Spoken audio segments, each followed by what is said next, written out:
How would you like to make real money on eBay? Yeah, making $100, $200, $500, even $1,000 is okay, but what if you could make $2,500, $5,000, even $10,000 every single month? Let me know down in the comment section below. What would $10,000 per month do for your life in your business? What I want to do in today's video is I want to go over some tips, tricks, and strategies as to how you can create some real money on eBay. Now, tip number one when it comes to making real money on eBay is it's not about your inventory count. And I see so many new sellers think, oh, I need to get to 500 listings today. I need to get to 1,000 listings today. And it's not necessarily about the inventory count. Yes, your inventory does matter. Having a larger quantity of inventory usually means you have more sales coming through. But that's not the end result. That's not the number you really need to be focused on. If your goal is just to move inventory from your location to the buyer's location, then yeah, it's all about the numbers. It's an inventory game. But if your goal is to make more money and make real money on eBay, then it's not all about your inventory count. But let me explain. The most important number should be profit. It shouldn't be the amount of sales that you get. And here's why I say this. I have talked to several eBay sellers, okay, Amazon sellers, just resellers in general.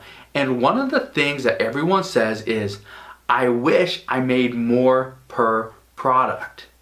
Nobody ever says, hey, I wish I made less but sold more inventory.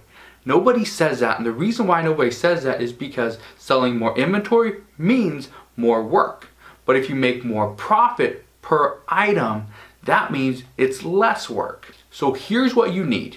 Number one, you need quality products. Number two, you need good prices. And number three, you need high profit products. If you can have those three things, you're going to be happier with your eBay business. And I say this because I used to sell items that I would only make $3, $4, $5 on.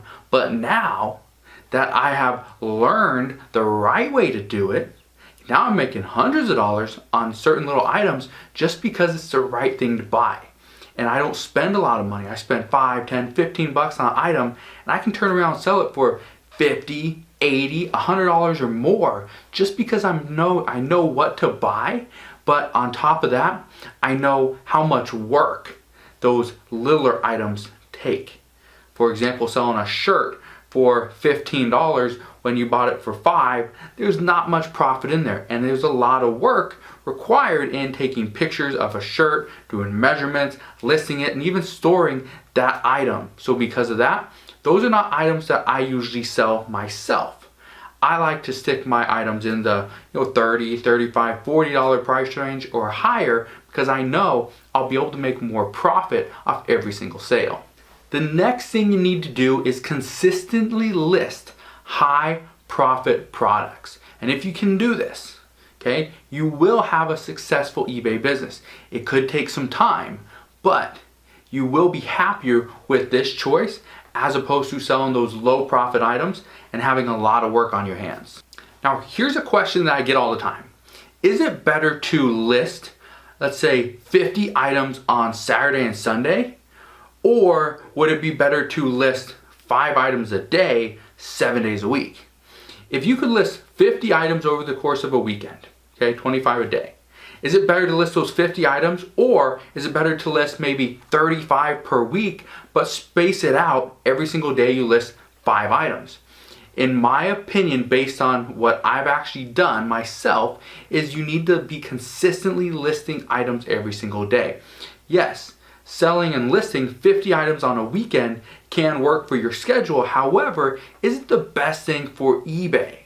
Is that what eBay likes? eBay likes consistency over just a lot of stuff happening in one single day. So I recommend you just are consistent with it. It may take you 30 minutes to list 5, 10 items a day, but that 30 minutes, that could equal a full-time income.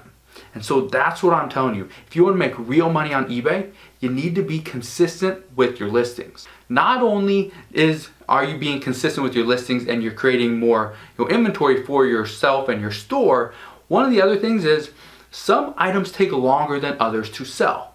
So because of that, don't list those cheap items that are gonna make you $2, $3, $4. Yeah, if you sell 1,000 of them, great, but how much work is selling 1,000 products at $3 profit per unit?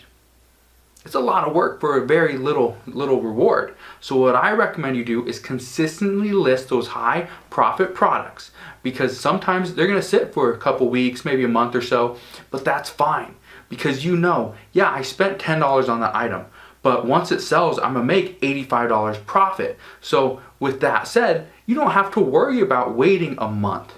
Okay, because you got other inventory that you're consistently listing that's gonna come in. Maybe it's gonna sell quickly, maybe it's gonna take a little bit, but you understand and you know that after you do this for a couple weeks, now you're gonna start getting consistent sales every single day from those high profit products, simply because you knew what you were doing and you planned ahead. The third piece of advice that I have for you, if you want to make real money on eBay, is you need to figure out, okay? You need to look for better sourcing options.